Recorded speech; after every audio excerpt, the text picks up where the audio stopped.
പുറത്ത് നല്ല മഴയും കാറ്റും ഒക്കെ ഉണ്ട്. നിങ്ങൾക്ക് വളരെ കംഫർട്ടായിട്ട് ഇവിടെ ഇരിക്കുന്നു വിശ്വസിക്കുന്നു. ചിലടത്തൊക്കെ ചെന്ന് കഴിഞ്ഞാൽ ഭയങ്കര ചൂടാണ്. ഇവിടെയും ചൂട് കുറവല്ല എന്ന് ഞാൻ വിശ്വസിക്കട്ടെ. ഈ മേലുകാവ് പ്രദേശത്തേക്ക് ആദ്യമാണ് ഞാൻ വരുന്നത്. ഞങ്ങൾക്ക് കുടുംബമായിട്ട് ഇവിടെ വരുവാൻ കൊണ്ടും ദൈവം അവസരം നൽകിയതിനായി സ്തോത്രം ചെയ്യുന്നു. പ്രിയ ജോസഫ് മാത്യു അച്ഛനോട് ഒരുമിച്ച് ഞാൻ കണ്ണമൂല സെമിനാരിൽ ഒരേ ബാച്ചിൽ പഠിക്കുവാൻ കൊണ്ടും ദൈവം അവസരം തന്നു. അതിനെ തുടർന്ന് 33 വർഷം കഴിഞ്ഞിട്ടാണ് ഞങ്ങൾ ഒരുമിച്ച് കാണുന്നത്. നീണ്ട ഒരു ഇടവേളയ്ക്ക് ശേഷം ഒരുമിച്ച് കണ്ടപ്പോൾ നാടൻ ഭാഷ പറഞ്ഞു കഴിഞ്ഞാൽ പുന്നല് കണ്ട എലിയെപ്പോലായിരുന്നു ഞങ്ങൾ എന്ന് പറഞ്ഞാൽ വലിയ ആനന്ദം. പ്രത്യേകിച്ച് ഒരുമിച്ച് ഇങ്ങനെ ശുശ്രൂഷയിലൂടെ പങ്കെടുക്കാനായിട്ട് എനിക്ക് ലഭിച്ച ഭാഗ്യത്തിനായിട്ട് ദൈവത്തെ സ്തുതിക്കുന്നു. ഈ മേലുകാവ് ഇടവകയെക്കുറിച്ചൊക്കെ ഒരുപാട് ഞാൻ കേട്ടിട്ടുണ്ട്. ഈ സഭയെക്കുറിച്ച് കേട്ടിട്ടുണ്ട്. ഈ ഇടവക എന്നുള്ളത് ഞങ്ങൾ സാധാരണ ഉപയോഗിക്കുന്ന വാക്കായതുകൊണ്ട് നിങ്ങൾ സഭ എന്നുള്ള വാക്കാണ് ഉപയോഗിക്കുന്നതെന്ന് അറിയാം. അപ്പോൾ ഇടവക എന്നാൽ പെട്ടെന്ന് എൻ്റെ വായിൽ വരത്തുള്ളൂ. ഈ സഭയുമായിട്ട് ബന്ധപ്പെട്ട അനേകരെ പല സ്ഥലങ്ങളിൽ വെച്ച് പരിചയപ്പെടാനിടയായി തീർന്നിട്ടുണ്ട്. പലരും വളരെ അടുത്ത സുഹൃത്തുക്കളാണ്. ഇന്ന് കുറച്ചു മുമ്പ് ഒരു സങ്കട വാർത്ത കേട്ടു. PG തോമസ് അച്ഛൻ്റെ കൊച്ചമ്മ ജാൻസി കൊച്ചമ്മ കഴിഞ്ഞ ഞായറാഴ്ച കർത്തസേനയിൽ ചേർക്കപ്പെട്ടു എന്നുള്ള സങ്കട വാർത്ത. ജാൻസി കൊച്ചമ്മ ഞങ്ങളെല്ലാവരും ഒരുമിച്ച് സെമിനാറിലുണ്ടായിരുന്നവരാണ്. ദൈവം ആ കുടുംബത്തെ ആശ്വസിപ്പിക്കട്ടെ. ഇന്ന് ഈ സഭയെ സംബന്ധിച്ചിടത്തോളം പ്രധാനപ്പെട്ട 2 കാര്യങ്ങളാണുള്ളത്. ഒന്ന്, വിദ്യാഭ്യാസ സൺഡേ ആയിട്ടാണ് ഈ സൺഡേ എല്ലാവരും ഓർക്കുന്നത്. രണ്ടാമതായിട്ട് ഈ സഭയെ സംബന്ധിച്ചിടത്തോളം ലഹരി വിമുക്ത സഭയായിട്ട് ഇതിനെ പ്രഖ്യാപിച്ച ദിവസമാണിന്ന്.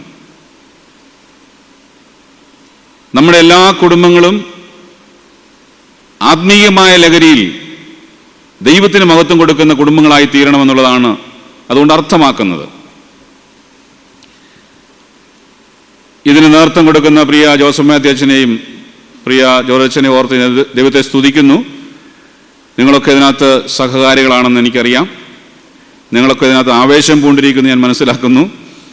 കാരണം അത് വലിയൊരു സന്തോഷത്തിൻ്റെ വാർത്തയാണ്.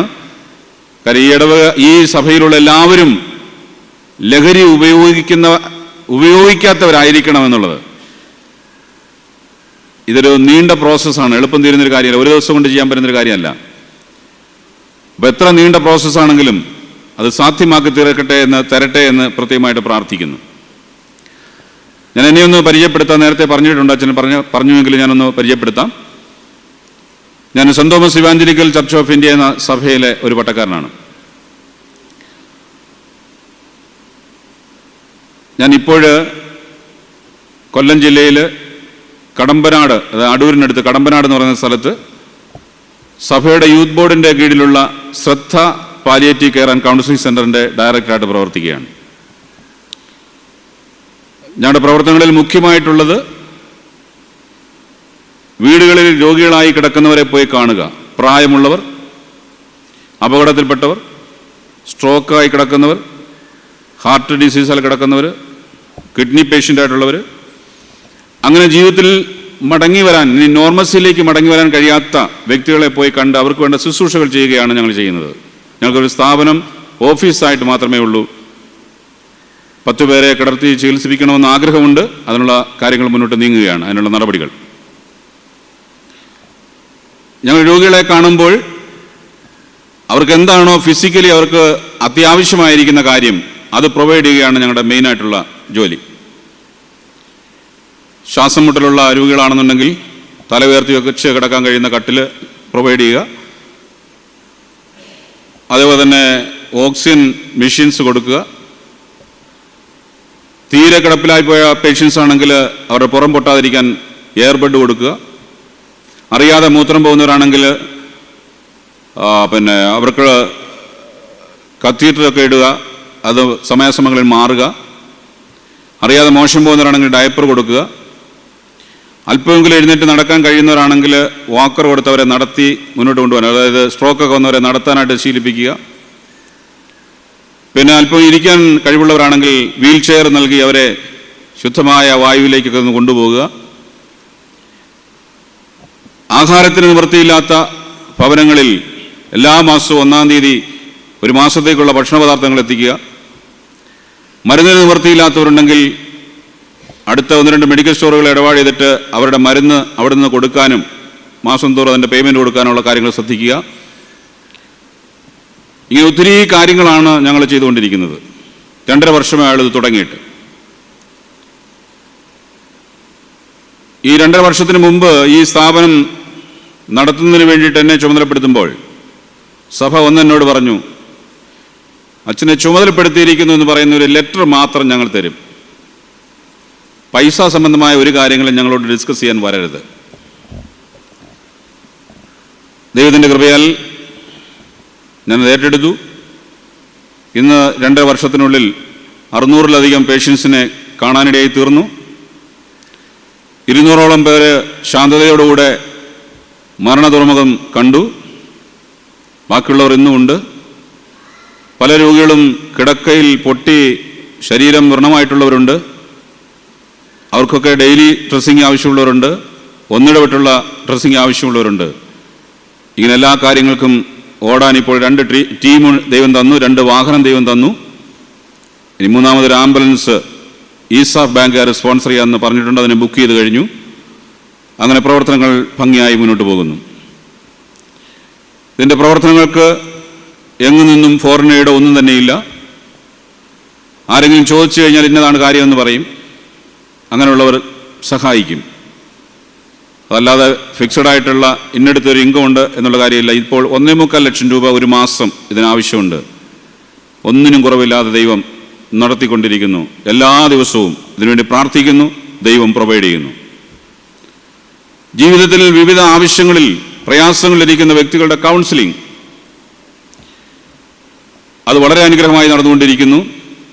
അതുപോലെ ഇവിടെ ഓർമ്മപ്പെടുത്തിയതുപോലെ മദ്യത്തിനും മയക്കുമരുന്നിനും അടിമകളായിരിക്കുന്ന വ്യക്തികളെ കണ്ടെത്തുമ്പോൾ അവരെ ജീവിതത്തിലേക്ക് നോർമസിലേക്ക് കൊണ്ടുവരാൻ വേണ്ടിയുള്ള പരിശ്രമങ്ങൾ, ഇതെല്ലാമാണ് ഞങ്ങളുടെ പ്രവർത്തനങ്ങൾ എന്ന് നിങ്ങളെ ഓർമ്മപ്പെടുത്തട്ടെ. 2 മാസം മുമ്പ് ജോസഫ് മാത്യച്ചൻ ഈ കാര്യം പറഞ്ഞപ്പോൾ ഞാൻ പറഞ്ഞു ഞാൻ വരാം. സന്തോഷമാണ്. കാരണം ഞാൻ 2 ആഴ്ച ഒഴിവാക്കിയിട്ടിട്ടുണ്ട്. ഈ 2 ആഴ്ചകളിൽ ഏതെങ്കിലും സ്ഥലങ്ങൾ സന്ദർശിക്കാനും ആരാധനയിൽ പങ്കെടുക്കാനും ഒക്കെ, സ്ഥലങ്ങൾ മീൻസ് പുതിയ പുതിയ സ്ഥലങ്ങളിലേക്ക് പോയി ആരാധനാലയങ്ങളിൽ പോയി അവിടെ പങ്കെടുക്കാനായിട്ടാണ് ഞാൻ ആഗ്രഹിക്കുന്നത്. പ്രത്യേകിച്ച് നമ്മുടെ ചുറ്റുപാടിൽ ആരും വേദനപ്പെട്ട് ഒറ്റപ്പെട്ട് നമ്മുടെ ജീവിതം അവസാനിപ്പിക്കരുത്, അവരുടെ ജീവിതം അവസാനിപ്പിക്കരുത് എന്നുള്ള വലിയൊരു മോട്ടോ ആണ് ഞങ്ങളുടെ ജീവിതത്തിലുള്ളത്. ഡൈ വിത്ത് ഡിഗ്നിറ്റി എന്ന് പറഞ്ഞു കഴിഞ്ഞാൽ വളരെ ചാരിതാർത്ഥ്യത്തോടുകൂടെ സമാധാനത്തോടുകൂടെ ജീവിതം ഈ ലോകത്തിൽ പൂർത്തീകരിക്കണം. അതിന് മറ്റുള്ളവരെ സഹായിക്കുകയാണ് ഞങ്ങൾ ചെയ്തുകൊണ്ടിരിക്കുന്നത്. അതിൻ്റെ ഒരു ഭാഗമാണ് ലഹരി വിമുക്ത നാടെന്ന് പറയുന്നത്, ലഹരി വിമുക്ത സഭയെന്ന് പറയുന്നത്, ലഹരി വിമുക്ത കേരളമെന്ന് പറയുന്നത്, ലഹരി വിമുക്ത ഇന്ത്യ എന്ന് പറയുന്നത്, ലഹരി വിമുക്ത ലോകമെന്ന് പറയുന്നത്. സമാധാനത്തോടെ എല്ലാവരുടെയും ജീവിതം ജീവിച്ച് പൂർത്തീകരിക്കാൻ വേണ്ടി ഉള്ള ഒരു സാവകാശം ഉണ്ടാക്കിയെടുക്കുക എന്നുള്ളതാണ് ഇതുകൊണ്ട് ഉദ്ദേശിക്കപ്പെടുന്നത് എന്ന് ഞാൻ മനസ്സിലാക്കിയതുകൊണ്ട് അച്ഛൻ്റെ വാക്കുകളെ കേട്ടപ്പോൾ തന്നെ സന്തോഷത്തോടെ ഞാൻ വരാമെന്ന് അച്ഛനോട് പറഞ്ഞു. അച്ഛൻ ഈ കാര്യങ്ങളെ ക്രമീകരിച്ചതിന് പ്രിയ അച്ഛനോടും അതുപോലെ തന്നെ കമ്മിറ്റി അംഗങ്ങളോടും നിങ്ങളോട് എല്ലാവരോടുള്ള നന്ദിയെ ഞാൻ രേഖപ്പെടുത്തുന്നു. ലഹരി എന്നത് ഇന്ന് സമൂഹത്തെ കാർന്നു നിന്നുകൊണ്ടിരിക്കുന്ന ഒരു കാര്യമാണ്. നല്ല മാതാപിതാക്കൾ മക്കളെ അച്ചടക്കത്തിൽ വളർത്തുമ്പോൾ അവർക്ക് നല്ല ഉപദേശങ്ങൾ കൊടുക്കും. ആ ഉപദേശങ്ങളിൽ മക്കളെ ആവശ്യമില്ലാത്തതൊന്നും നമുക്ക് വേണ്ട. കുഞ്ഞുങ്ങളെ സ്കൂളിൽ അയക്കുമ്പോൾ വഴി കിടന്ന് കിട്ടിയെന്ന് പറഞ്ഞ് എന്തെങ്കിലും സാധനങ്ങൾ കൊണ്ടുവന്നു കഴിഞ്ഞാൽ പറയും, മക്കളെ ഇത് നമ്മുടേതല്ല, നമുക്ക് വേണ്ട. നാളെ പോകുന്ന സമയത്ത് കൊണ്ടുപോയേരെ, അതാരുടെന്ന് വെച്ചാൽ കൊടുത്തേരെ, ഇല്ലെങ്കിൽ അവിടെ വേണം കളഞ്ഞിട്ട് പോരെ, നമുക്ക് വേണ്ട. വഴിയിൽ കിടക്കുന്ന ഒരു പറയേണ്ടി എടുത്ത് വീട്ടിൽ കൊണ്ടുവന്നു കഴിഞ്ഞാൽ എവിടെ നിന്നാണ് ചോദിക്കും. എന്നോട് ചോദിച്ചിട്ടുണ്ട്, അതിനടുത്ത് കിട്ടി, ഇത് അവിടെ തന്നെ കൊണ്ടിട്ട് വാ എന്ന് പറഞ്ഞാൽ നമ്മുടേതല്ലാത്തതൊന്നും നമുക്ക് വേണ്ട മക്കളെ. ഇതാണ് മാതാപിതാക്കൾ കൊടുക്കുന്ന ഉപദേശം. ഇന്ന് രാജാക്കന്മാരുടെ പുസ്തകം നമ്മൾ വായിച്ചപ്പോൾ ഒരു ചെറുപ്പക്കാരനായിരിക്കുന്ന രാജാവ് തലവേദന പിടിച്ചൊരു വിഷയത്തെ വളരെ നൈസായിട്ട് കൈകാര്യം ചെയ്ത് നമ്മൾ വായിച്ചത്. അതായത് ശലോമോൻ രാജാവ് തൻ്റെ അടുക്കൽ വരപ്പെട്ട ഒരു പ്രശ്നത്തിന് പരിഹാരം കണ്ടു. അവിടെ നമ്മൾ വായിച്ച 2 വേശ്യാസ്ത്രീകൾ വന്നു. 2 പേരുടെ കയ്യിൽ ഒരേ കുഞ്ഞുണ്ട്, ഒരേപോലെ ഇരിക്കുന്ന 2 കുഞ്ഞ്. ഒന്നിന് ജീവനുണ്ട്, ഒന്ന് ജീവനില്ല. അത് മാത്രമേ വ്യത്യാസമുള്ളൂ. അവർ തങ്ങളിൽ പറയുകയാണ്, ഇതെന്റെ കുഞ്ഞാണ്, ജീവനുള്ള കുഞ്ഞ് എന്റേതാണ്, മരിച്ചത് അവളുടേതാണ്. 2 പേർക്കും പറയാനുള്ളത് തന്നെയാണ്. അവർ മാറി മാറി പറഞ്ഞു, ജീവനുള്ളത് എന്റേതാണ്, മരിച്ചത് അവളുടേതാണ്. ഇത് പറയുമ്പോൾ അന്ന് DNA ടെസ്റ്റ് ഒന്നും നടത്താൻ ഒന്നും പറ്റത്തില്ല. അതൊക്കെ കാലങ്ങൾ കഴിയുമല്ലോ അതിൻ്റെ റിസൾട്ട് വരണമെങ്കിലും. എന്താ അതിനൊരു പരിഹാരം ഉണ്ടാക്കുന്നത്? ശലോമോൻ നിശ്ചയമായും ദൈവത്തോട് പണ്ട് ഒരാലോചന ചോദിച്ചിരുന്നു, ദൈവമേ, എൻ്റെ ജനത്തെ ന്യായപാലനം ചെയ്യുവാൻ എനിക്ക് വേണ്ട ജ്ഞാനം തരണമേ എന്ന്. എന്തുകൊണ്ട് ശലോമോൻ അന്ന് അങ്ങനെ പ്രാർത്ഥിച്ചു? പ്രാർത്ഥിക്കുന്ന ഒരു അമ്മ തനിക്കുണ്ടായിരുന്നുകൊണ്ടാണ്. എസ്തേറിന്റെ ജീവിതത്തെക്കുറിച്ച് നമ്മൾ നോക്കുമ്പോൾ സൂസൻ രാജധാനിയിൽ അവിടെ രാജാവും അതുപോലെ തന്നെ തൻ്റെ പ്രധാനമന്ത്രിയൊക്കെ മദ്യപിച്ച് നിയമത്തെ മറന്ന് ജനങ്ങളെ കൊന്നൊടുക്കുവാനായിട്ട് കാര്യങ്ങൾ നടത്തുമ്പോൾ ദൈവത്താൽ നിയോഗിക്കപ്പെട്ട എസ്തേർ മൊർദെഖായിയോട് പറയുകയാണ്, ഞാൻ 3 ദിവസം ഉപവസിക്കാം. അവിടുന്നും അവിടുത്തെ ജനവും ഉപവസിക്കാനായിട്ട് അവരോട് പറയണം. ഇതൊക്കെ എവിടുന്നാ പഠിക്കുന്നത്? പ്രതിസന്ധികൾ വരുമ്പോൾ പ്രാർത്ഥിക്കുകയാണ് ആവശ്യമെന്ന് ആര് പറഞ്ഞു കൊടുത്തു? കുടുംബത്തിൽ നിന്ന് കിട്ടുന്നതാണ് ഇതെല്ലാം. ശലോമോന് കിട്ടിയത് എവിടെ നിന്ന്? സദൃശവാക്യങ്ങൾ 31 നമ്മൾ വായിക്കുമ്പോൾ അവിടെ പറയുന്നുണ്ട്, അവൻ്റെ അമ്മ അവന് ഉപദേശിച്ചു കൊടുത്ത അരുളപ്പാട്, മകനെ എന്ത്? ഞാൻ പ്രസവിച്ച എൻ്റെ മകനെ എന്ത്? എൻ്റെ നേർച്ചയുടെ മകനെ എന്ത്? സ്ത്രീകൾക്ക് നിന്റെ ബലത്തെയും രാജാക്കന്മാരെ നശിപ്പിക്കുന്നവർക്ക് നിന്റെ വഴികളെയും കൊടുക്കരുത്. വീഞ്ഞു കുടിക്കുന്നത് രാജാക്കന്മാർക്ക് കൊള്ളരുത്. ലെമുവേലെ രാജാക്കന്മാർക്ക് അത് കൊള്ളരുത്. മദ്യാസക്തി പ്രഭുക്കന്മാർക്ക് കൊള്ളരുത്. അത് കുടിച്ചിട്ട് നിയമം മറന്നു പോകാനും അരിഷ്ടന്മാരുടെ ന്യായം മറിച്ചു കളവാൻ ഇടവരരുത്. നശിക്കുമാറായിരിക്കുന്നവന് മദ്യവും മനോവ്യസനമുള്ളവന് വീഞ്ഞും കൊടുക്കുക. അവൻ കുടിച്ചിട്ട് ദാരിദ്ര്യം മറക്കുകയും അവൻ്റെ അരിഷ്ടത ഓർക്കാതിരിക്കുകയും ചെയ്യട്ടെ എന്ന് പറഞ്ഞ അമ്മ ചെറുപ്പത്തിൽ തന്നെ ശലോമോന് ഉപദേശം കൊടുത്തതായിട്ട് നമ്മൾ മനസ്സിലാക്കുന്നത്.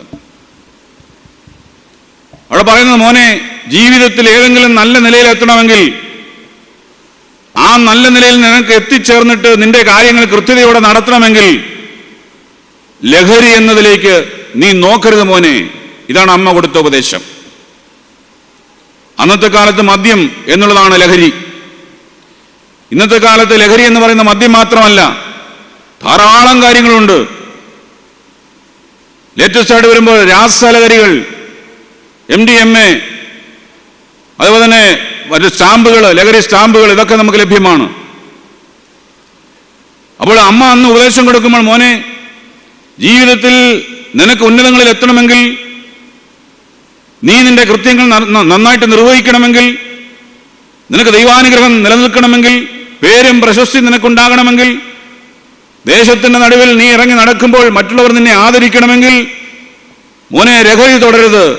ലഹരി നിനക്ക് വേണ്ട മോനെ. ഇതാണ് അമ്മ പറഞ്ഞു കൊടുത്ത ഉപദേശം. അപ്പൊ അതിന്റെ കൂട്ടത്തിൽ അമ്മ പറഞ്ഞു കൊടുത്തതാണ്, മോനെ, നിനക്ക് ആവശ്യം ദൈവകൃപയാണ്, ദൈവകൃപ. ആ ദൈവകൃപയ്ക്ക് വേണ്ടി ശലോമോൻ തന്റെ ജീവിതത്തെ സമർപ്പിച്ചതുകൊണ്ട് തന്റെ മുന്നിലെത്തിയ പ്രശ്നം വളരെ നൈസായിട്ട് കൈകാര്യം ചെയ്തു. അവൻ പറഞ്ഞൊരു വാളിഞ്ഞു കൊണ്ടുവാ, ഈ ജീവനുള്ള കുഞ്ഞിനെ 2ആയിട്ട് മുറിക്കും, എന്നിട്ട് 2 പേർക്കും കൊടുത്തേരെ. അപ്പോൾ അതിന്റെ ഒറിജിനൽ മാതാവ് നെഞ്ചത്തടിച്ചിട്ട് പറഞ്ഞു, അയ്യോ വേണ്ട, ആ കുഞ്ഞിനെ മുറിക്കണ്ട, അവൾക്ക് കൊടുക്ക്, അവൾ കൊണ്ട് വളർത്തിക്കോട്ടെ, എൻ്റെ കുഞ്ഞിനെ മുറിക്കല്ലേ, അവൾക്ക് കൊടുക്ക്. അപ്പോൾ മരിച്ച കുഞ്ഞിന്റെ അമ്മ പറയുകയാണ്, ആ ജീവനുള്ള കുഞ്ഞിനെ പിളർക്ക്, 2ആയിട്ട് മുറിക്ക്, പാതി അവൾക്ക് കൊടുക്ക്, പാതി എനിക്കും തന്നേരെ. വേദനയില്ലാതെ, കഷ്ടതയില്ലാതെ, യാതൊരു തരത്തിലുള്ള സങ്കോചവും കൂടാതെ ഈ 2ാമത്തെ സ്ത്രീ പറഞ്ഞ വാക്ക് കേട്ടപ്പോൾ ശലോമോന് മനസ്സിലായി, നൊന്തുപറ്റ അമ്മയ്ക്ക് മാത്രമേ വേദന ഉണ്ടാകത്തുള്ളൂ എന്നുള്ള കാര്യം. ഇതെവിടുന്ന് കിട്ടി? സ്വർഗത്തിലെ ദൈവം കൊടുത്ത ജ്ഞാനം. അവൻ ലഹരിക്കടിമയായിരുന്നെങ്കിൽ ഇത് മനസ്സിലാക്കാൻ കഴിയുകയില്ലായിരുന്നു.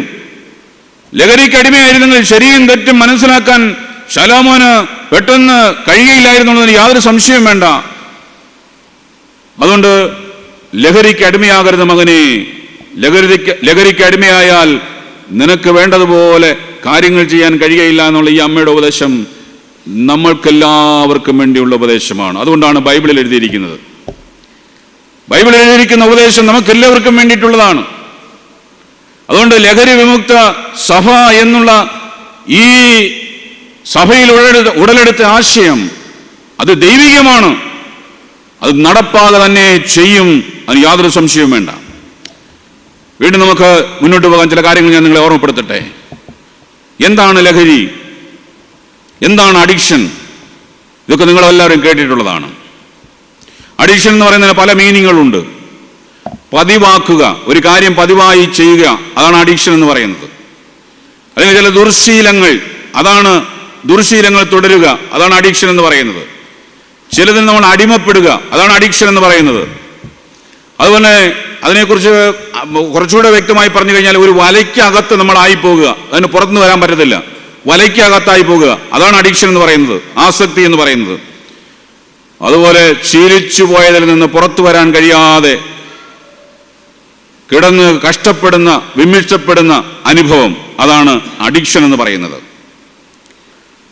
ലഹരി എന്ന് പറയുന്നത് എന്താണെന്ന് ചോദിച്ചു കഴിഞ്ഞാൽ, നാച്ചുറലായിട്ട് നമ്മൾ അനുഭവിക്കേണ്ടി വരുന്ന സന്തോഷങ്ങളെ ആർട്ടിഫിഷ്യലായിട്ട് നമ്മൾ ഉണ്ടാക്കിയെടുത്തിട്ട് അതിൻ്റെ സന്തോഷം അനുഭവിക്കുവാൻ നമ്മൾ ഏകാന്തതയിലേക്ക് മാറിയിട്ട് നരകതുല്യമായി ജീവിച്ച് നരകത്തിൽ ചെന്ന് അവസാനിക്കുന്നത്, അതാണ് ആസക്തി അല്ലെങ്കിൽ ലഹരി കൊണ്ട് സാധ്യമായി തീരുന്നുള്ള കാര്യം നമ്മൾ മറക്കരുത്. നാച്ചുറലായിട്ട് അനുഭവിക്കാൻ വേണ്ടി ഒരുപാട് സന്തോഷങ്ങൾ ദൈവം തന്നിട്ടുണ്ട്. ഞാനിപ്പം പറഞ്ഞു, എൻ്റെ ജോലി എന്ന് പറഞ്ഞു കഴിഞ്ഞാൽ ജീവിതത്തിലേക്ക്, നോർമസിലേക്ക് മടങ്ങി വരാൻ കഴിയാത്തവരുടെ അടുക്കൽ പോകുക എന്നുള്ളതാണ്. അവരെ കാണുക, അവരെ പരിഹരിക്കുക എന്നുള്ളതാണ്. എത്ര സന്തോഷകരമായ കാര്യമാണത്. ജീവിതത്തിൽ കിടന്ന് കഷ്ടപ്പെടുന്നവരുടെ അടുക്കൽ പോയി അവരെ ഒന്ന് സ്പർശിക്കുമ്പോൾ, അവരുടെ മുറിവുകളൊന്ന് വെച്ച് കെട്ടുമ്പോൾ, എന്തുണ്ട് അമ്മച്ചി വിശേഷം, അപ്പച്ചോ എന്തുണ്ട് വിശേഷം എന്നൊക്കെ ചോദിക്കുമ്പോൾ, അവരോട് കൂടെ ഇരുന്ന് അല്പം വർത്തമാനം പറയുമ്പോൾ, അവർ ഉള്ളു തുറന്ന് സംസാരിക്കുമ്പോൾ, അവരുടെ മുഖത്തൊരു പുഞ്ചിരി വിടരുമ്പോൾ, അതിലൂടെ ലഭിക്കുന്ന സന്തോഷം വേറെ എവിടെ കിട്ടാനാണ്? അപ്പോൾ നാച്ചുറലായിട്ട് നമുക്ക് സന്തോഷിക്കാൻ വേണ്ടി അനേകം വഴികൾ ദൈവം നമ്മുടെ മുമ്പിൽ ഒരുക്കി തന്നിട്ടുണ്ട്. അത് വിട്ടിട്ട് ആർട്ടിഫിഷ്യലായിട്ട് സന്തോഷം കണ്ടെത്താൻ ശ്രമിക്കുമ്പോൾ ഈ ആർട്ടിഫിഷ്യലായ സന്തോഷം നമ്മളെ ഒറ്റപ്പെടുത്തുന്നു. കാരണം സമൂഹം അംഗീകരിച്ചിട്ടുള്ള കാര്യങ്ങളല്ല അത്. ലഹരി ഉപയോഗിക്കുക സമൂഹം അംഗീകരിച്ചിട്ടുള്ള കാര്യങ്ങളല്ല. ഈ ഒറ്റപ്പെടലിൽ കുറ്റബോധത്തോടും നിരാശയോടും ജീവിതം നരകതുല്യമാക്കി ജീവിച്ചതിന് ശേഷം ഈ ലോകത്തിൽ നിന്ന് മാറ്റപ്പെടുമ്പോൾ തീർത്തും നരകത്തിലല്ലാതെ ഈ ലഹരി ഉപയോഗിക്കുന്നവൻ ചെന്ന് ചേരുകയില്ല എന്നുള്ളത് ആർക്കും നിഷേധിക്കാൻ കഴിയാത്ത സത്യമാണ്. തിരുവചനം അത് തന്നെ അടിവരയിട്ട് പറയുന്നു എന്ന് ഞാൻ ഓർമ്മപ്പെടുത്തുകയാണ്. ഈ അഡിക്ഷൻ എന്ന് പറയുമ്പോൾ, ഒരമ്മ അടുപ്പിൽ കാച്ചാൻ പാല് വെച്ചതിന് ശേഷം എന്തെങ്കിലും കാര്യത്തിന് അങ്ങോട്ട് മാറിയാൽ എപ്പോഴും തിരിഞ്ഞു നോക്കുകയാണ്, പാല് തിളച്ചു പോകുന്നുണ്ടോ. ആ മനസ്സ് മുഴുവൻ അതാണ്, പാല് തിളച്ചു നോക്കുമോ എന്ന്. ഇതേ ഒരു അനുഭവത്തിൽ ലഹരി ഉപയോഗിക്കുന്ന ഒരു വ്യക്തിയെ സംബന്ധിച്ചിടത്തോളം ഒരല്പം ലഹരിയുടെ അളവ് കുറയുമ്പോൾ വീണ്ടും വീണ്ടും ലഹരി വേണം എന്ന ആഗ്രഹത്തോടുകൂടെ ലഹരി ഉപയോഗിച്ച് ജീവിതം നശിപ്പിക്കുമ്പോൾ അവരെ ആ നാശത്തിൽ നിന്ന് വീണ്ടെടുക്കുക എന്നുള്ള വലിയ ദൗത്യമാണ് ദൈവം ഈ സഭയെ ഏൽപ്പിച്ചിരിക്കുന്നത്. നിങ്ങളത് ഏറ്റെടുത്തതിനായി ഞാൻ ദൈവത്തിന് സ്തോത്രം ചെയ്യുന്നു. ദൈവം നിങ്ങളെ കൂടുതൽ അനുഗ്രഹിക്കട്ടെ. അഡിക്ഷൻ എന്ന് പറയുമ്പോൾ കള്ളും കഞ്ചാവും ഒന്നും മാത്രമല്ല, ഒരുപാട് അഡിക്ഷനുണ്ട്. ചിലരുടെ പ്രേമബന്ധങ്ങൾ അഡിക്ഷനാണ്, ചിലരുടെ ആഹാര രീതികൾ അഡിക്ഷനാണ്. അതുപോലെ തന്നെ ഞങ്ങളുടെ അടുക്കൽ ഒരാളുണ്ട്, അദ്ദേഹം എവിടെങ്കിലും പോയി കഴിഞ്ഞാൽ തിരിച്ചു വരുമ്പോൾ ഒരു കൊച്ചു കല്ല് തലയെ കാണും. അദ്ദേഹത്തിൻ്റെ ഒരു അഡിക്ഷനാണ് അത്. അദ്ദേഹത്തിനോട് ചോദിച്ചത് എന്ത് വെച്ചാൽ എവിടെങ്കിലും പോയിട്ട് വരുമ്പോൾ ഒരു കല്ലും കൊണ്ടുവരുന്നത്. അത് പിന്നെ പിള്ളേർക്ക് വല്ലതും വീട് പണിയണമെന്നുണ്ടെങ്കിലേ ഈ കല്ല് ഇവിടെ കിടക്കട്ടെ, അത് ഉപയോഗിക്കാമല്ലോ പിന്നീട്. അപ്പോൾ എവിടെ പോയി കഴിഞ്ഞാൽ നല്ല മുണ്ടും ഉടുപ്പും പാൻറ്റും ഒക്കെ ഇട്ടുകൊണ്ട് പോയി വരുവാണെങ്കിലും പുള്ളി തിരിച്ചു വരുമ്പോൾ ഒരു കല്ല് എടുത്താലേ വെച്ചോണ്ടേ വരത്തുള്ളൂ. അതൊരു അഡിക്ഷനാണ്. ഞാനൊരു മന്ദബുദ്ധി കേന്ദ്രം സന്ദർശിച്ചപ്പോൾ അവിടെ ഒരു പയ്യനെ കാണിച്ചിട്ട് പറഞ്ഞു, കഴിഞ്ഞ ആഴ്ച ഓപ്പറേഷൻ ആയിരുന്നു എൻ്റേത്. അപ്പോൾ ചോദിച്ചു എന്ത് പറ്റിയെന്ന് വെച്ചാൽ അവൻ്റെ കയ്യിലും പുറത്തെല്ലാം നോക്കിക്കുക, ഒരു രോമമില്ല. ആ രോമമെല്ലാം പറിക്കുക, തിന്നുക. അതാണ് അവൻ്റെ അഡിക്ഷൻ എന്ന് പറഞ്ഞാൽ. അതാണ് തലമുടി വലിച്ചു പിടിക്കുക, കൈ കിട്ടുന്നെല്ലാം തിന്നുക. അപ്പോൾ വയറുവേദനയായിട്ട് ഹോസ്പിറ്റലിൽ കൊണ്ട് ചെന്നപ്പോൾ 1.5 കിലോ മുടി അവൻ്റെ വയറ്റിൽ നിന്ന് എടുത്തെന്നാണ് പറയുന്നത്. അഡിക്ഷനാണ് ഇതെല്ലാം. നമുക്ക് വ്യക്തിപരമായി ചില താല്പര്യം, ആ താല്പര്യം കണ്ടിന്യൂ ചെയ്യുകയാണ്. ഈ കണ്ടിന്യൂ ചെയ്യുന്ന കാര്യങ്ങളാണ് അഡിക്ഷൻ എന്ന് പറയുന്നത്. ലഹരി എന്ന് പറയുമ്പോൾ നമ്മുടെ ബ്രെയിനിനെ മന്ദീഭവിപ്പിക്കുകയാണ്. നമ്മുടെ ബ്രെയിനിനെ മന്ദീഭവിപ്പിച്ചിട്ട് നമ്മുടെ കഴിവുകളെ കുറച്ചിട്ട് വേണ്ട രീതിയിൽ ചിന്തിക്കാൻ കഴിയാത്ത നിലയിൽ നമ്മളെ തകർത്ത് കളയുന്നതാണ് ലഹരിയുടെ ഉപയോഗം എന്ന് പറയുന്നത്. ലഹരി കുഞ്ഞുങ്ങൾ ഉപയോഗിച്ചു കഴിഞ്ഞാൽ അവരുടെ ചിന്താശേഷിയെ ഉദ്ദീപിപ്പിക്കുന്ന ശരിയും തെറ്റും തമ്മിൽ തിരിച്ചറിയാൻ അവരെ പ്രേരിപ്പിക്കുന്ന ഫ്രണ്ട് ദളമെന്ന് പറയുന്ന ആളാണ്. പ്രീ ഫ്രണ്ട് ദളം എന്ന് പറയുന്ന ആൾ നമ്മുടെ ബ്രെയിനിൻ്റെ താഴെ ഈ ഭാഗത്തുള്ള ഒരു പ്രത്യേക സ്ഥലം അത് വാടിപ്പോകും, അത് കരിഞ്ഞു പോകും. പിന്നെ അവർക്ക് ചിന്താശേഷി ഉണ്ടാകത്തില്ല. അവർ ഇങ്ങനെ മന്ദബുദ്ധികളെ പോലെ അലഞ്ഞുകിടക്കേണ്ടതായുള്ള സാഹചര്യങ്ങളുണ്ടാകും. അപ്പോൾ അതുകൊണ്ട് കുഞ്ഞുങ്ങളെയൊക്കെ രക്ഷിക്കേണ്ടത് വളരെ ആവശ്യമാണ്. നമ്മുടെ ദേശത്ത് ഇന്ന് ഒരു ആള് ലഹരി ഉപയോഗിക്കുന്ന ആളുണ്ടെങ്കിൽ 1 വർഷം കൊണ്ട് അയാൾ 7 പേരെ കൂടെ ലഹരിക്ക് അടിമയാക്കിയിരിക്കും. അതാണ് കണക്ക്. അപ്പോൾ നമ്മുടെ ദേശത്ത് ഒരു കുടിയനുണ്ടെങ്കിൽ, നമ്മുടെ സഭയിലൊരു കുടിയനുണ്ടെങ്കിൽ ഒരുത്തനല്ല ഉള്ളൂ, പിന്നെ പറഞ്ഞിട്ട് കാര്യമില്ല എന്ന് എഴുതിത്തള്ളാൻ പാടില്ല. 1 വർഷം കഴിയുമ്പോൾ 7 പേര് കൂടെ ഈ ദേശത്ത് കുടിയന്മാരായിത്തീരും. അപ്പോൾ അതൊന്ന് നിസ്സാരമായി തള്ളിക്കളയേണ്ട കാര്യമല്ല. രാസലഹരി ഉപയോഗിക്കുന്നവരെ സംബന്ധിച്ചിടത്തോളം ഒരാൾ ഉപയോഗിച്ചു തുടങ്ങിക്കഴിഞ്ഞാൽ 7 വർഷത്തിനുള്ളിൽ ആ ആള് മരിക്കും, അത് ഉറപ്പാണ്. ഇതിനിടയിൽ ആരെങ്കിലും ഇടപെട്ട് ആ ആളിനെ രക്ഷിക്കാൻ ശ്രമിച്ചില്ല എങ്കിൽ 7 വർഷത്തിനുള്ളിൽ ആ വ്യക്തി മരിച്ചിരിക്കും, അത് കുഞ്ഞാണെങ്കിലും പ്രായമുള്ള ആളാണെങ്കിലും. അതുകൊണ്ട് വളരെ സീരിയസ് ആയിട്ട് നമ്മൾ കാണേണ്ട ഒരു വിഷയമാണ് ലഹരിയും ലഹരിയുടെ ഉപയോഗവും.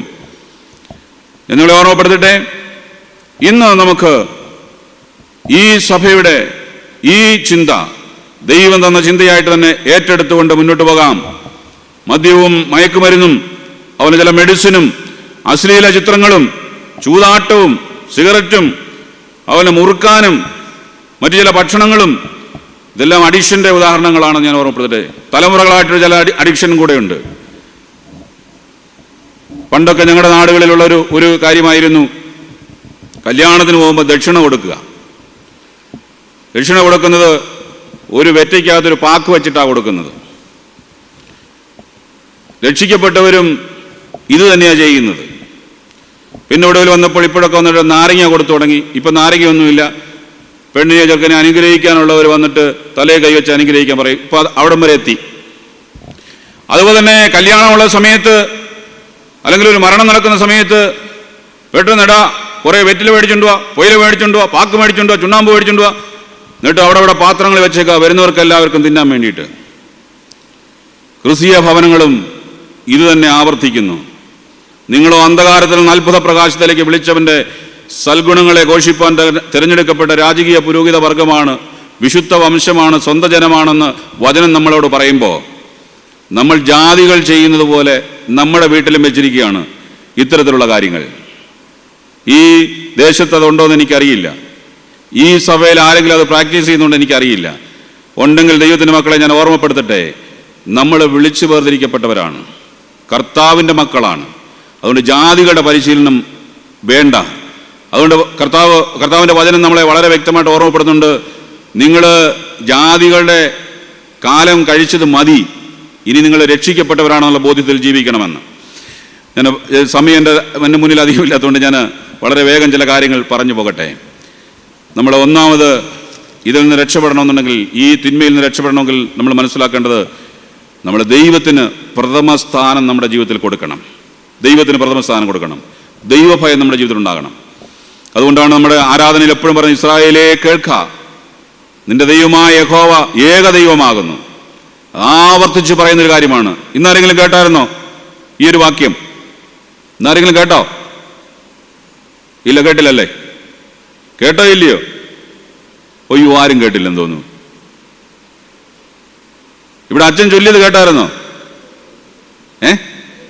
കേട്ടു. എന്നിട്ട് നിങ്ങൾ പറയാനെന്താ അത്ര ബുദ്ധിമുട്ട്? ആരും ലഹരിയൊന്നും ഉപയോഗിച്ചിട്ടിരിക്കുന്നില്ലല്ലോ ഇവിടെ അല്ലേ?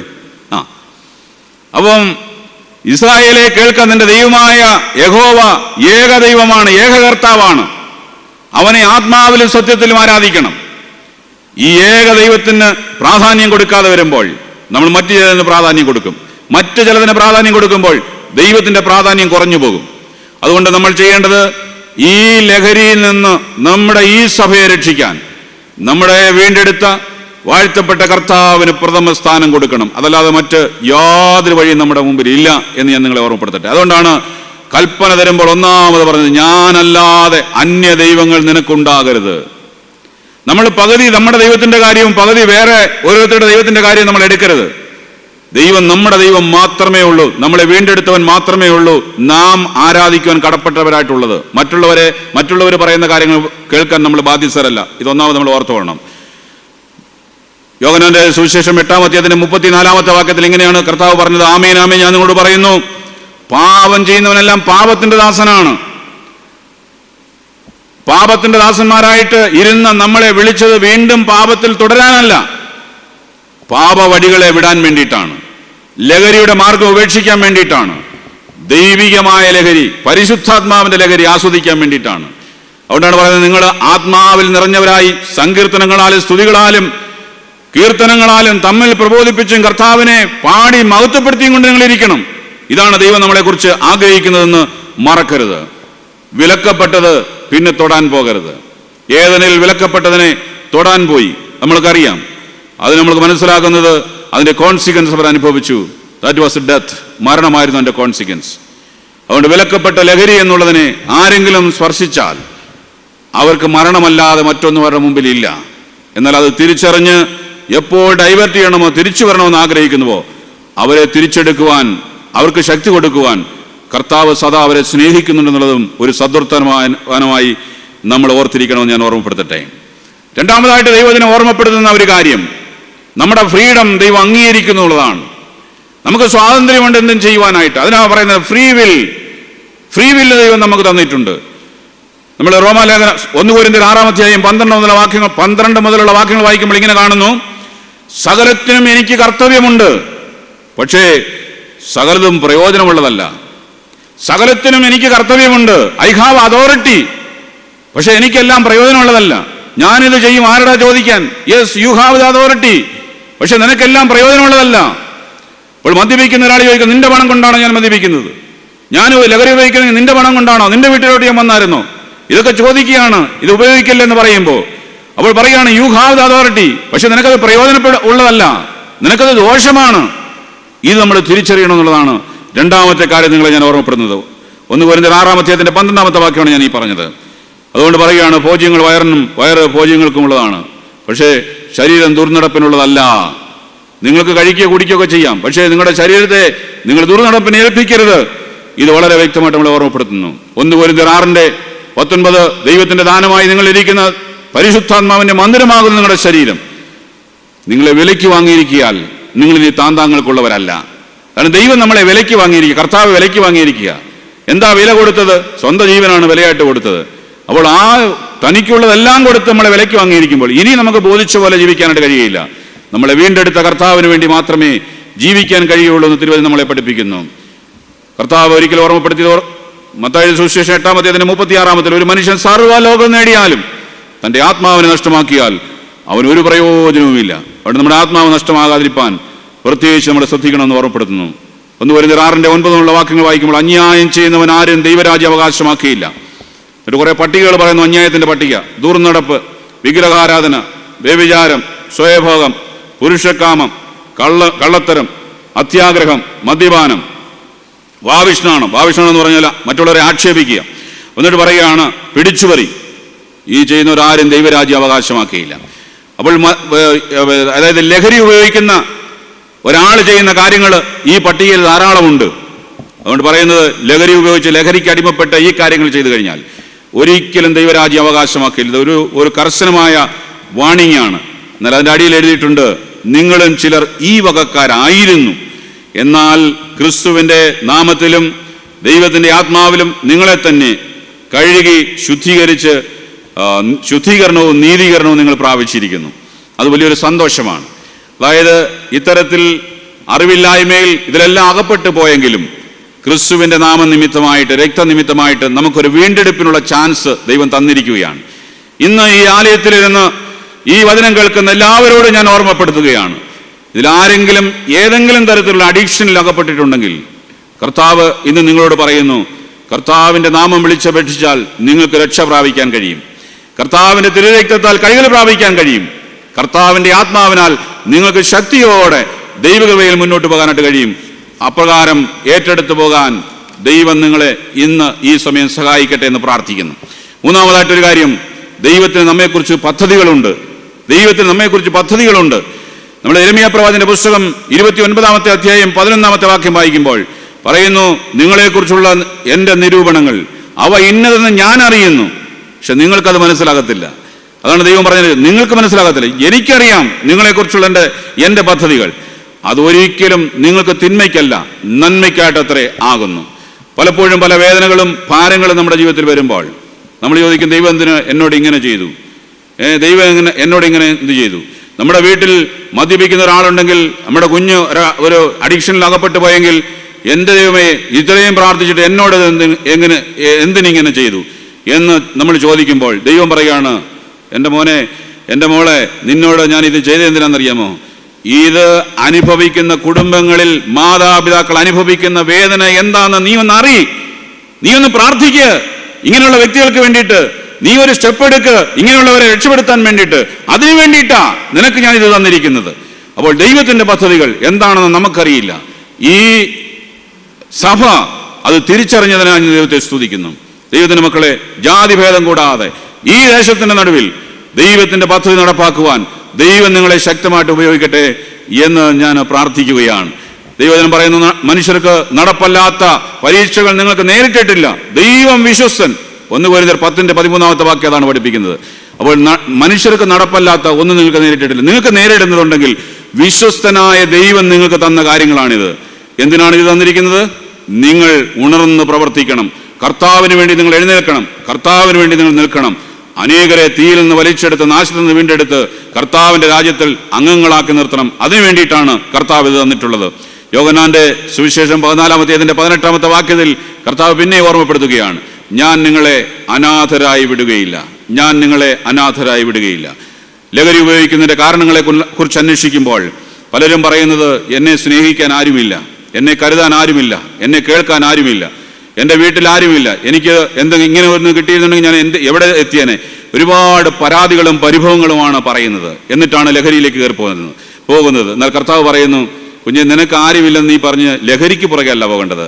ഞാൻ നിന്നെ അനാഥനായി വിടുകയില്ല. നിന്നെ ആരും സഹായിക്കാനില്ലെങ്കിൽ ഞാൻ നിന്നെ സഹായിക്കാം. യേശു കർത്താവിൽ അഭയം പ്രാപിച്ച എത്രയോ പേര് ഉന്നതങ്ങളിലെത്തി, അല്ലേ? ഈ സഭയിൽ നിന്നും പ്രാർത്ഥിച്ച് ഒന്നുമില്ലായ്മയിൽ നിന്ന് നല്ല നിലകളിലേക്ക്, സർക്കാർ ഉദ്യോഗങ്ങളിലേക്ക് എത്രയോ പേരെത്തി. അതുപോലെ എത്രയോ പേര് പ്രാർത്ഥിച്ച് തൻ്റെ മക്കളെ നല്ല നിലകളിലേക്ക് ഉയർത്തി. ഇതെല്ലാം നമ്മുടെ മുമ്പിലുള്ള സാക്ഷ്യമാണ്. കർത്താവ് പറയുന്നു, ഞാൻ നിങ്ങളെ അനാഥരായി വിടുകയില്ല. അതുകൊണ്ട് നമ്മുടെ വിഷമതകളിൽ, നമ്മുടെ ഭാരങ്ങളിൽ, നമ്മുടെ പ്രതിസന്ധികളിൽ കർത്താവിൽ ആശ്രയിക്കുകയാണ് വേണ്ടത്. അതല്ലാതെ ലഹരികളിൽ ചെന്ന് ചേരുകയല്ല വേണ്ടതെന്ന് ദൈവം നമ്മളെ പ്രത്യേകിച്ച് ഓർമ്മപ്പെടുത്തുന്നു. അതുകൊണ്ട് ഞാൻ എൻ്റെ വാക്കുകളെ അവസാനിപ്പിക്കുമ്പോൾ, ദൈവത്തിൻ്റെ മക്കളെ, നമ്മൾ ദൈവത്തിങ്കിലേക്ക് തിരികെ, ദൈവത്തെ സ്നേഹിക്കുക എന്നുള്ളതാണ് പ്രധാനപ്പെട്ട കാര്യം. രണ്ടാമതായിട്ട്, നമുക്ക് എല്ലാത്തിന്മേലും കർത്തവ്യമുണ്ട്, പക്ഷെ അതെല്ലാം പ്രയോജനമുള്ളതല്ല എന്നുള്ള തിരിച്ചറിവ് നമുക്കുണ്ടാകണം. അതുകൊണ്ട് പ്രയോജനമുള്ളത് എന്തെന്ന് തിരിച്ചറിയണം. പ്രയോജനമുള്ളത് എന്തെന്ന് ചോദിച്ചു കഴിഞ്ഞാൽ, നമ്മൾ വാക്കിനാലോ ക്രിയയാലോ എന്ത് ചെയ്താലും അത് മുഖാന്തരം കർത്താവായ യേശു ക്രിസ്തുവിനെ മഹത്വപ്പെടുത്തുകയും അവന് സ്തോത്രം കയറ്റുകയും ചെയ്യുന്നതാണ് പ്രയോജനമുള്ള കാര്യങ്ങൾ. ദൈവത്തിന് സ്തോത്രം ചെയ്യാത്ത ഒരു കാര്യവും നമ്മുടെ ജീവിതത്തിൽ ഉണ്ടാകാൻ പാടില്ല. കാരണം കർത്താവ് നമ്മളെ വിലയ്ക്ക് വാങ്ങിയിരിക്കുകയാണ്.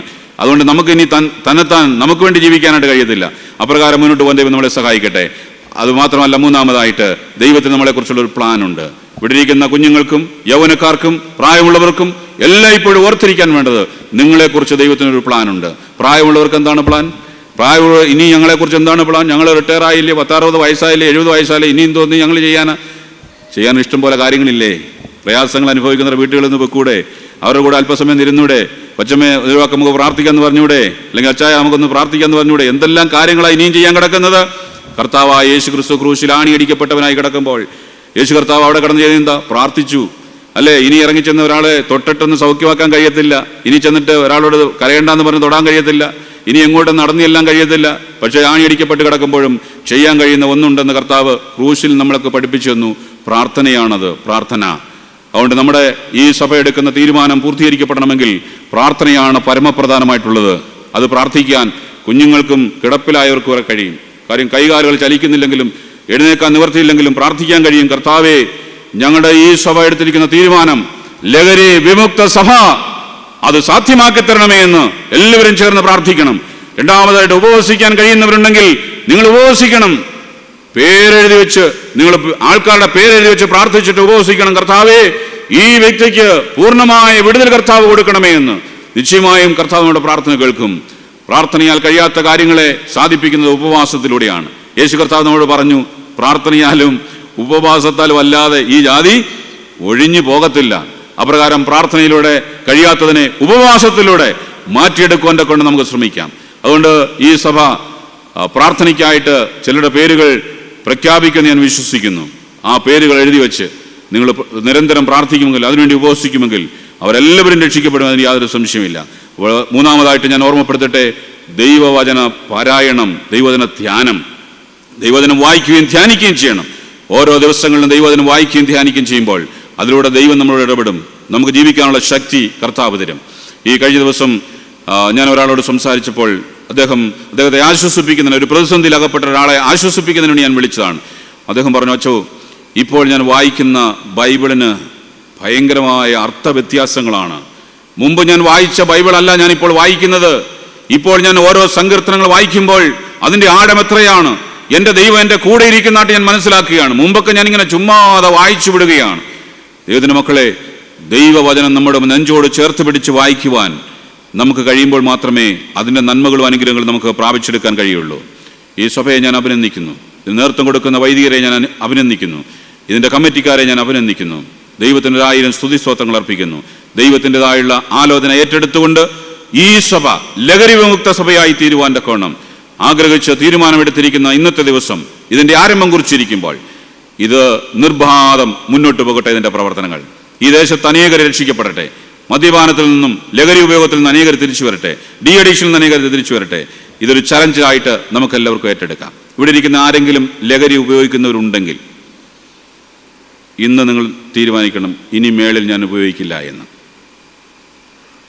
ഇവിടെ ഇരിക്കുന്ന നിങ്ങളുടെ അറിവിൽ ആരെങ്കിലും ലഹരി ഉപയോഗിക്കുന്നവരുണ്ടെങ്കിൽ, നിങ്ങളുടെ അറിവിലുണ്ടെങ്കിൽ, നിങ്ങളിപ്പോൾ തീരുമാനിക്കണം, ആ വ്യക്തിക്ക് വേണ്ടി ഇന്നു മുതൽ ഞാൻ പ്രാർത്ഥിക്കും. ആ വ്യക്തിക്ക് വേണ്ടി ഇന്നു മുതൽ ഞാൻ പ്രാർത്ഥിക്കും. ആരോടും പറഞ്ഞിട്ടല്ല, എൻ്റെ ഒരു ടാർഗറ്റാണ്. ദൈവം എനിക്ക് തന്ന ഒരു ആലോചനയാണത്. ഈ ആലയത്തിൽ വെച്ച് ദൈവം എനിക്ക് തന്ന ഉത്തരവാദിത്തമാണത്. ഞാൻ ആ വ്യക്തിക്ക് വേണ്ടി പ്രാർത്ഥിക്കും. അപ്രകാരം നമുക്ക് തീരുമാനങ്ങൾ എടുത്തുകൊണ്ട് മുന്നോട്ട് പോകാം. നമുക്ക് തലകളെ വണക്കം നമുക്ക് പ്രാർത്ഥിക്കാം. പരിശുദ്ധ കർത്താവേ, ഞങ്ങൾ അങ്ങയെ സ്തുതിക്കുന്നു. അങ്ങയുടെ വചനത്തിന് മുൻപാകെ ഞങ്ങളിതായിരിക്കുകയാണ്. ഒരമ്മ തൻ്റെ മകന് വേണ്ടി പറഞ്ഞു കൊടുത്തു, മോനെ, ജീവിതത്തിൽ നിനക്ക് ഉയർച്ച വരും, പക്ഷേ ഉയർച്ചയെ തകർത്ത് കളവാൻ സാധ്യതയുള്ള പല കാര്യങ്ങളും നിന്റെ മുമ്പിലുണ്ട്. മോനെ, അരുത്, അരുത്, അരുത്. അതിൽ നീ തുടരുത്, അതിൽ നീ നോക്കരുത്, അതിനെ നീ രുചിക്കരുത്. യേശു കർത്താവേ, ശലോമോന്റെ അമ്മ കൊടുത്ത ഉപദേശം, ശലോമോൻ എത്ര വലിയൊരു രാജാവായി തീരുവാൻ്റെ ഗുണം പര്യാപ്തമായി തീർന്നു. ഞങ്ങളുടെ ഉത്തരവാദിത്തങ്ങളെ ഞങ്ങൾ മനസ്സിലാക്കുന്നു കർത്താവേ. ഞങ്ങളുടെ കുടുംബത്തിൽ, ഞങ്ങളുടെ കുഞ്ഞുങ്ങൾക്ക് വേണ്ടി ഞങ്ങൾ കർത്താവെ നല്ല ഉപദേശങ്ങൾ കൊടുത്ത് പ്രാർത്ഥനാപൂർവ്വം അവരെ വളർത്തുവാൻ ദൈവം ഞങ്ങൾക്ക് ഇന്ന് പകൽക്കാലം വീണ്ടും ആലോചന തന്നിരിക്കുന്നതിനായി സ്തോത്രം. കർത്താവെ, എൻ്റെ മകന് വേണ്ടി ഞാൻ പ്രാർത്ഥിക്കുന്നു. എൻ്റെ മകൾക്ക് വേണ്ടി ഞാൻ പ്രാർത്ഥിക്കുന്നു. എൻ്റെ ഭർത്താവിന് വേണ്ടി ഞാൻ പ്രാർത്ഥിക്കുന്നു. എൻ്റെ ഭാര്യയ്ക്ക് വേണ്ടി ഞാൻ പ്രാർത്ഥിക്കുന്നു. എൻ്റെ മാതാപിതാക്കൾക്ക് വേണ്ടി ഞാൻ പ്രാർത്ഥിക്കുന്നു. പിതാവേ, അവരെ അനുഗ്രഹിക്കണമേ. അവരാരും നഷ്ടപ്പെട്ടു പോകാനായിട്ട് ഇടവരല്ലേ. ഒരാത്മാവ് നരകത്തിലേക്ക് പോകല്ലേ കർത്താവേ. യേശു കർത്താവേ, ഇന്നിതാ നിൻ്റെ മുമ്പാകെ ഞാനൊരു തീരുമാനമെടുക്കുന്നു. എൻ്റെ കൈകൊണ്ട് ഞാൻ ഒരു ലഹരിയും തൊടുകയില്ല. എന്നെ കർത്താവ് വിലയ്ക്ക് വാങ്ങിയിരിക്കുന്നുള്ള ബോധ്യത്തോടുകൂടെ ഞാൻ ജീവിക്കും. കർത്താവെ, ഞാൻ മറ്റൊരു തീരുമാനം കൂടെ എടുക്കുന്നു. എൻ്റെ മനസ്സിൽ ചിലരുടെ പേരുകൾ ഇതാ തെളിഞ്ഞു വരുന്നു കർത്താവേ. ഇത് നീ എന്നെ ഓർമ്മപ്പെടുത്തുകയാണെന്ന് ഞാൻ ഏറ്റെടുക്കുകയാണ്. ഞാൻ അവർക്ക് വേണ്ടി പ്രാർത്ഥിക്കും. അവരെ ഞാൻ കണ്ടുമുട്ടും. അവരോട് ഞാൻ സംസാരിക്കും. കർത്താവ്, ലഹരിയിൽ നിന്ന് അവരെ പുറത്തു കൊണ്ടുവരാൻ വേണ്ടി എന്നാൽ ആവോളം ഞാൻ ചെയ്യും. ഈ സഭയുടെ പ്രവർത്തനങ്ങളിൽ കർത്താവെ, ഞാൻ വളരെ സജീവമായി ഈ ലഹരി വിമുക്ത സഭയ്ക്ക് വേണ്ടി ഞാനും ഒരു പോരാളിയായി നിൽക്കും. കർത്താവെ, ഇന്നു മുതൽ ഞാനൊരു പ്രാർത്ഥനാ പോരാളിയായിരിക്കും. ഞാൻ കർത്താവെ, ചിലരുടെ വിടുതലിന് വേണ്ടി ഞാൻ ഉപവസിക്കും. കർത്താവെ, അത് മാത്രമല്ല, നിൻ്റെ തിരുവചനത്തിൻ്റെ ശക്തി കർത്താവെ അനുഭവിച്ചറിയുവാൻ വേണ്ടി ഇന്നു മുതൽ തിരുവചനം ഞാൻ നിരന്തരമായി ധ്യാനിക്കും. അപ്രകാരം മുന്നോട്ട് പോകുവാൻ കർത്താവെ, നിൻ്റെ നാമത്തിൽ എന്നെ തന്നെ സമർപ്പിക്കുന്നു. പരിശുദ്ധ കർത്താവെ, അടിയന് നിന്റെ സന്നിധി നിൽക്കുവാൻ തന്ന കൃപയ്ക്കായി വീണ്ടും സ്തോത്രം. നിന്റെ മക്കൾ നിന്റെ വചനം കേട്ടിരിക്കുന്നു കർത്താവേ, അവരെ അനുഗ്രഹിക്കണമേ. അവരുടെ തീരുമാനത്തിൽ മക്കൾ നിലനിൽക്കട്ടെ. ഈ സഭയ്ക്ക് നേതൃത്വം കൊടുക്കുന്ന വൈദിക ശ്രേഷ്ഠന്മാർ അങ്ങയുടെ നാമത്തിൽ അനുഗ്രഹിക്കപ്പെടട്ടെ. ഹല്ലേലൂയ. കർത്താവേ, ഇതിലെ എല്ലാ കമ്മിറ്റി അംഗങ്ങളും കർത്താവേ ദൈവകൃപയിൽ നിറയപ്പെട്ടവരായിട്ട് പ്രവർത്തിപ്പാൻ തക്കവണ്ണം കർത്താവ് ഇടയായി തീരട്ടെ എന്ന് പ്രാർത്ഥിക്കുകയാണ്. പിതാവേ, അടിയങ്ങൾക്ക് തന്ന നല്ല അവസരത്തിനായി സ്തോത്രം ചെയ്യുന്നു. അടിയങ്ങൾ നിന്നെ മഹത്വപ്പെടുത്തി മടങ്ങിപ്പോകാൻ ഇടയാക്കണമേ. സമർപ്പണത്തോടെ കർത്തൃമേശയിൽ പങ്കെടുക്കാൻ ഞങ്ങളെ സഹായിക്കണമേ. ക്രിസ്തയേശു മൂലം ഞങ്ങളുടെ പ്രാർത്ഥന കേൾക്കുമാറാകണമേ. ആമീൻ, ആമീൻ. Thank you Lord. ഹല്ലേലൂയ. ഈ അവസരം ഒരുക്കി തന്ന വികാരി അച്ഛനോടും ഇടവ കമ്മിറ്റിയോടും നിങ്ങൾ ഓരോരുത്തരോടും നന്ദി രേഖപ്പെടുത്തിക്കൊണ്ട് ഞാൻ എൻ്റെ വാക്കുകളെ അവസാനിപ്പിക്കും.